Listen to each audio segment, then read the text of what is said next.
Boa noite. Veja no Brasil TV desta segunda-feira, dia 14 de novembro. Um policial militar é morto em Caruaru e a PM persegue o suspeito. Na troca de tiros, o homem, a mulher dele e o cunhado foram mortos a tiros. No Rio, uma jovem denuncia que foi vítima de racismo por causa de uma falsa acusação de furto. Os casos de Covid aumentam quase 80% no país, considerando a média móvel das 2 últimas semanas. E ainda, menos de uma semana para a Copa do Mundo e o comércio aposta na animação da torcida aqui no Brasil. Agora, no Brasil TV.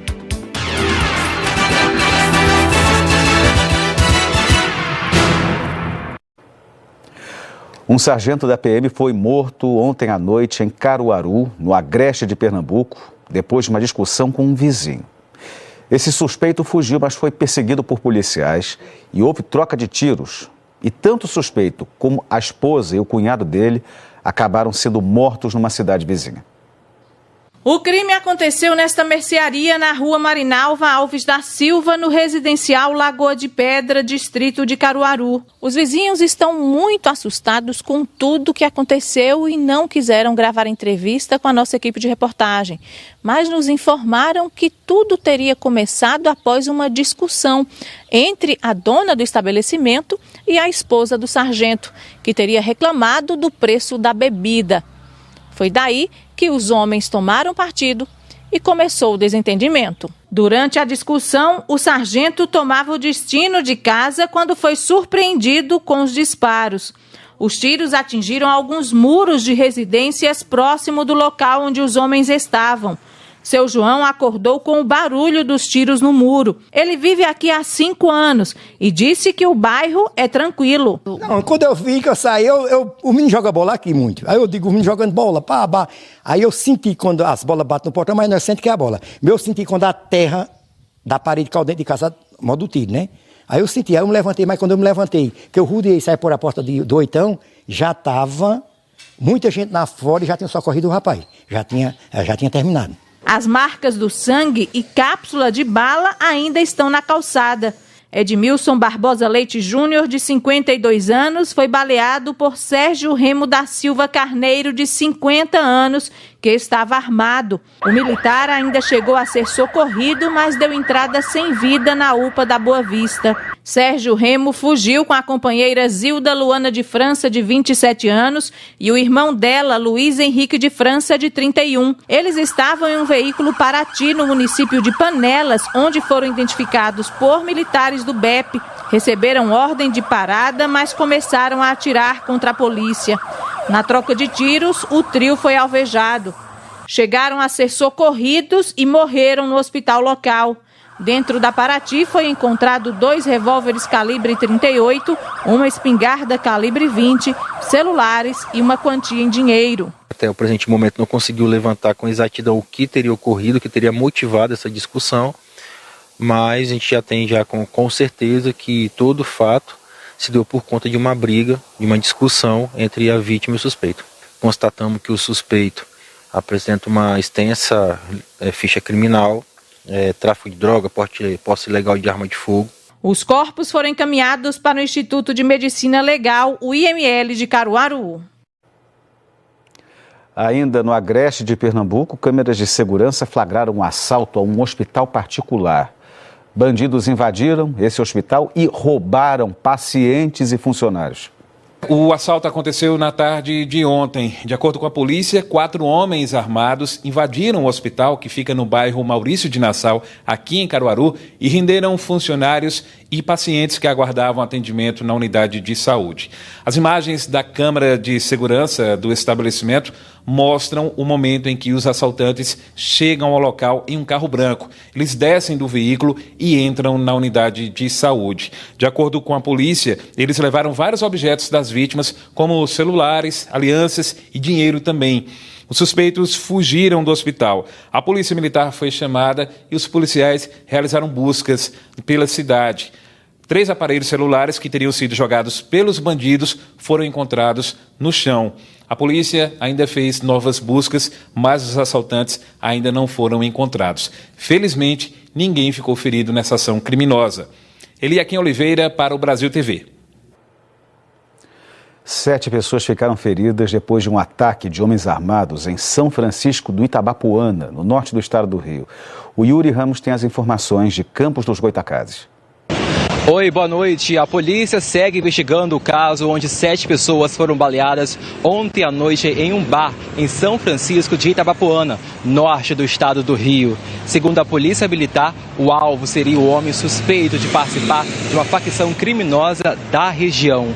As vítimas foram trazidas aqui para o Hospital Ferreira Machado em Campos, onde permanecem internadas. E essa situação, claro, assustou muito a cidade por ser muito pequena aqui no norte do estado, e entre as vítimas uma mulher foi baleada. Algumas pessoas foram levadas primeiro para o Hospital Municipal da cidade, mas depois todas foram trazidas aqui para Campos. A PM já conseguiu algumas imagens de câmeras de segurança que mostraram 2 homens descendo de um carro que parou em frente a esse bar e começaram a atirar. Esse caso já foi registrado na delegacia de São Francisco de Itabapoana. E o que chama a atenção, o número de baleados, 7 pessoas atingidas, e o resgate da cidade precisou acionar outras bases para conseguir atender todo mundo. E claro, a polícia segue investigando esse caso por aqui.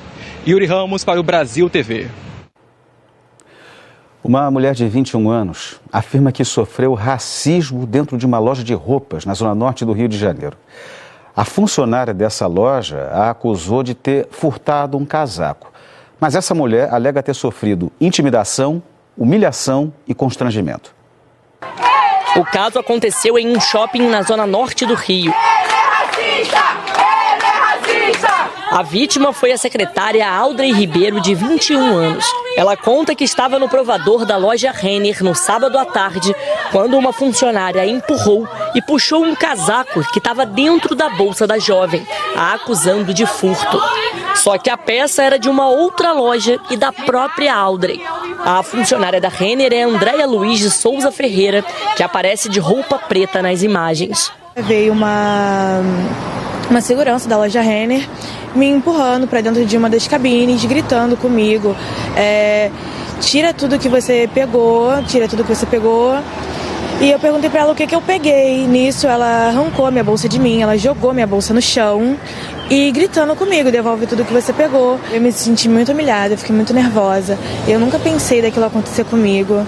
E eu fiquei muito constrangida, porque todo mundo me olhando, e até que eu provasse ao contrário de que eu não tinha feito aquilo, as pessoas estavam acreditando. Percebendo a injustiça, outras mulheres que estavam no provador gravaram a cena. A mãe e a tia de Audrey estavam junto com ela. Para mim foi devastador, foi uma situação assim que eu nunca pensei de passar. Eu moro aqui, então você não vai esperar que dentro do seu quintal uma pessoa vai fazer um caso racial com você. Ela estava dentro do vestuário quando a vendedora da loja Renner jogou ela, puxando a bolsa e jogando a bolsa no chão. O pessoal, apoiou a gente e falou: isso é racismo, isso é racismo. O caso foi registrado inicialmente como calúnia, mas a família veio hoje à delegacia cobrar uma mudança na tipificação. Eles querem que o episódio seja investigado como crime de racismo. A Audrey e a funcionária da loja já prestaram depoimento. A polícia quer agora ouvir outras testemunhas. A injúria, a calúnia são crimes contra a honra. Já o racismo são crimes que atingem a dignidade humana como um todo. A gente apura nesse momento, se o pano de fundo que envolve toda essa ocorrência, ele perpassa por uma questão racial. Essa é a análise que precisa ser feita nesse momento, entendeu? Se a questão racial motivou aquela funcionária a atuar daquela forma. A Alexandra é advogada, estava no shopping no dia e viu a confusão.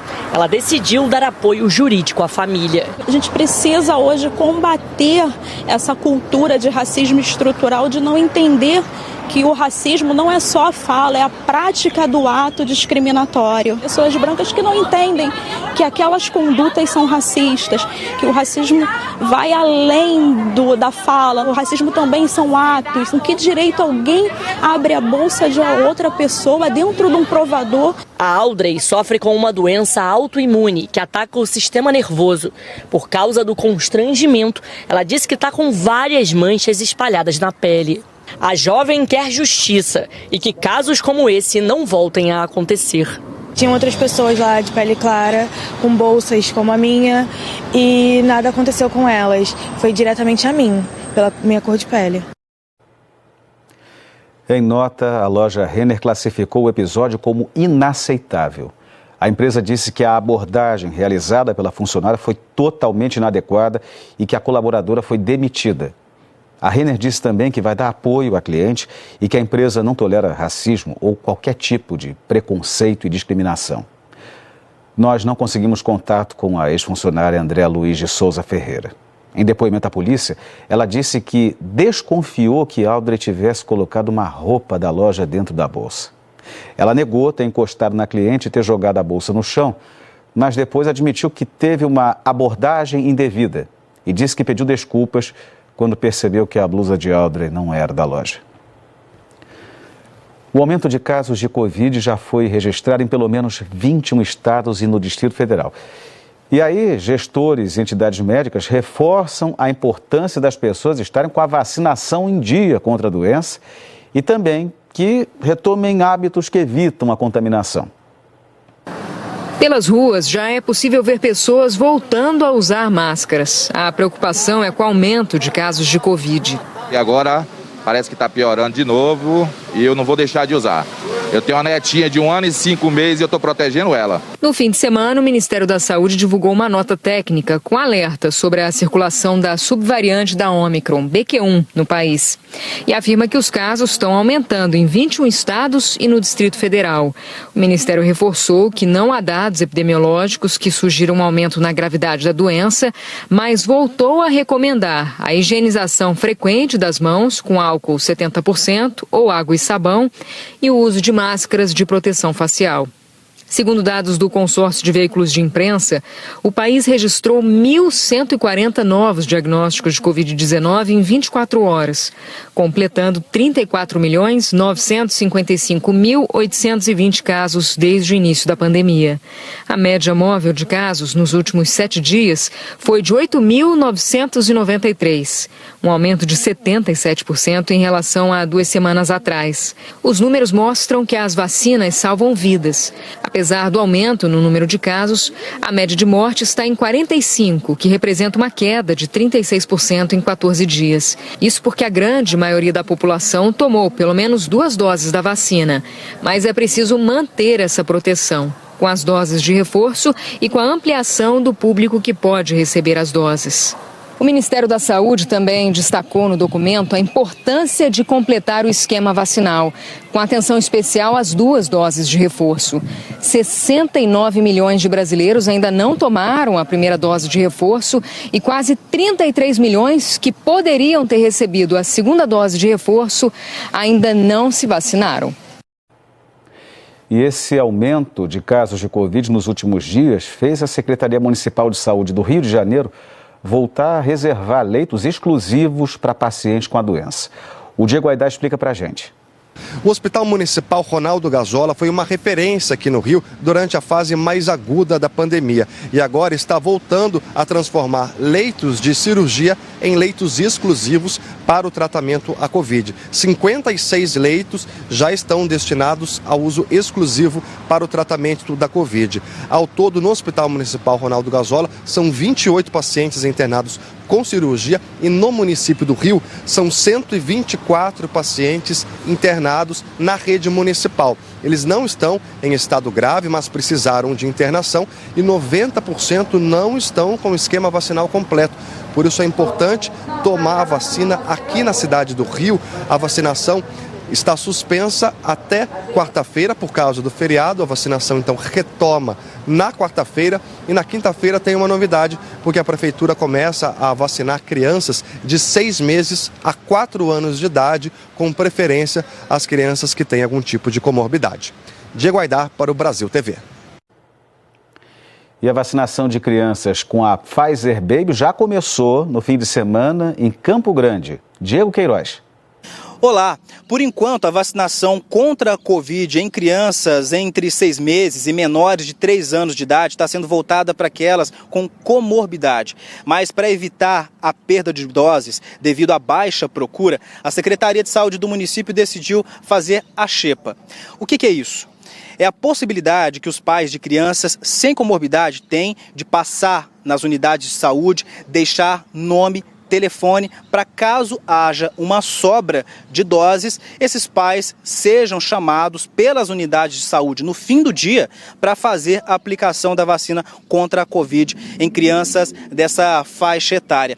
É que o tempo para se administrar as doses depois que o frasco é aberto é muito pequeno.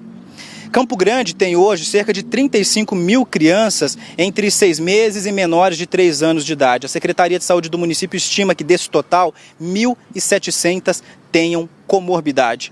A campanha de vacinação aqui contra a Covid nessa faixa etária começou no último sábado. Então, de sábado a domingo, apenas cerca de 20 crianças foram vacinadas.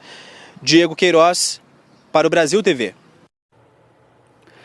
Quase 2,5 milhões de estudantes em todo o país fizeram ontem a primeira prova do Enem, o Exame Nacional do Ensino Médio. Aí hoje, então, é dia de descansar, recuperar as energias pós-prova também e tem nada disso não. É dia de estudar mesmo, porque domingo que vem tem mais prova. Hoje não é só o dia seguinte da primeira prova do Enem, é também a véspera do vestibular da Unesp. Isso ajuda a explicar por que esses alunos vieram logo cedo para essa aula de matemática. Mas tem gente aqui já pensando nas provas do Enem do próximo domingo. Hoje é dia dos fortes, né? Eu pensei em não vir hoje, mas principalmente por conta da revisão geral eu falei, eu tenho que vir, não tem muita opção, porque tem outros vestibulares para vir, então eu tenho que continuar nesse ritmo mesmo tendo prova ontem. Só no segundo e último dia de Enem, domingo que vem, os alunos terão que enfrentar 90 questões, 45 de ciências da natureza e 45 de matemática.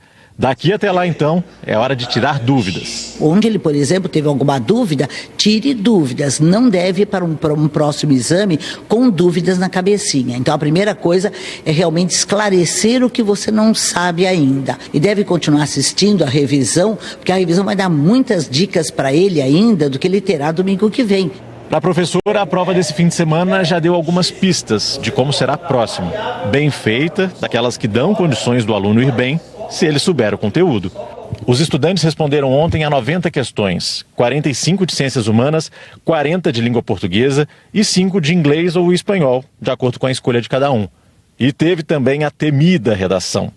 O tema dessa vez, desafios para a valorização de comunidades e povos tradicionais no Brasil, foi inclusive comemorado nas redes sociais pela deputada federal eleita por São Paulo e líder indígena Sônia Guajajara. A Luísa acha que se virou bem, mesmo assim saiu da prova bem cansada. A redação me surpreendeu, é um tema que eu já tinha feito resumo antes, então achei que foi mais fácil de fazer. Então eu fiquei menos tempo fazendo a redação do que as questões mesmo, mas eu achei uma prova bem cansativa e bastante atenção. No estado, mais de 500 mil candidatos se inscreveram para fazer o Enem, mais de 140 mil só na capital. O Gabriel está no time dos que não amaram a experiência desse domingo, mas ele está animado para a próxima prova. Semana que vem é mais área de exatas, é mais onde eu me identifico, acho que eu consigo obter uma nota melhor. Fazer o Exame Nacional do Ensino Médio é como prestar o vestibular para mais de 70 universidades brasileiras com uma única prova. Isso porque com a nota do Enem, os alunos podem se inscrever no SISU, que é o Sistema de Seleção Unificada. Mesmo assim, a Bianca ainda vai fazer mais um monte de vestibular por fora. Ela quer estudar medicina e para isso, tanto faz onde tiver que morar. Agora é só esperar a prova da semana que vem, aí o Enem acabou? Aí o Enem, o pesadelo acabou, mas aí tem a FUVEST, daqui 2 semanas, depois aí já também bate um pânico. Só lembrando que no próximo domingo, dia 20, os portões do Enem abrem ao meio-dia, fecham à 1 da tarde pelo horário de Brasília. A prova começa à 1h30 e termina um pouco mais cedo do que a de ontem, hein? Às 6h30 da tarde. A seguir, um brechó no centro do Recife reúne discos de vinil, CDs e gibis. E o dinheiro arrecadado com as vendas vai para um abrigo que cuida de animais abandonados.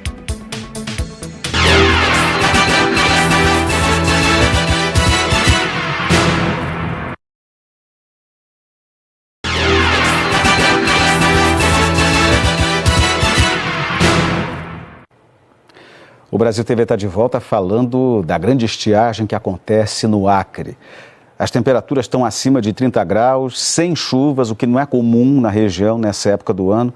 e o nível do rio Acre segue abaixo de 1,60 m. Isso mesmo, nós estamos enfrentando aí um novembro atípico, né? E para falar sobre essa situação, eu estou aqui com o Tenente Coronel Cláudio Falcão, que vai explicar um pouquinho mais sobre esse momento. Nós estamos justamente enfrentando um novembro que nós não temos registro no nosso monitoramento que tem acontecido antes. Nós estamos com ausência muito forte de chuvas, nós temos baixa umidade relativa do ar, nós temos altíssimas temperaturas e nós temos o nosso rio Acre, que é um termômetro do que está acontecendo, com um nível muito crítico.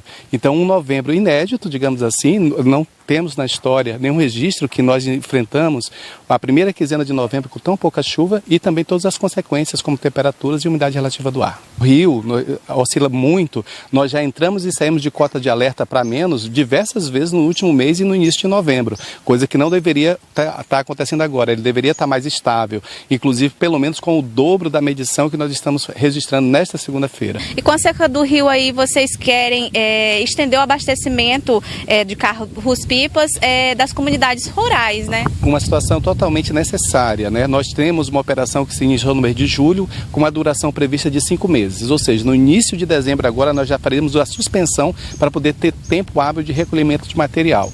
Diante desta situação, nós já estudamos a possibilidade de prolongar um pouco mais esta operação por alguns dias ou até mesmo um mês, porque a situação da zona rural e também da capital aqui, zona urbana, está muito complicada. Nós temos poços secos ainda, nós temos represas secas, açudes secos que não abastecem a comunidade rural. Por isso, a necessidade de nós termos esse estudo e levar também para o prefeito de Rio Branco a situação de prolongamento desta operação. Eu volto com você aos estúdios.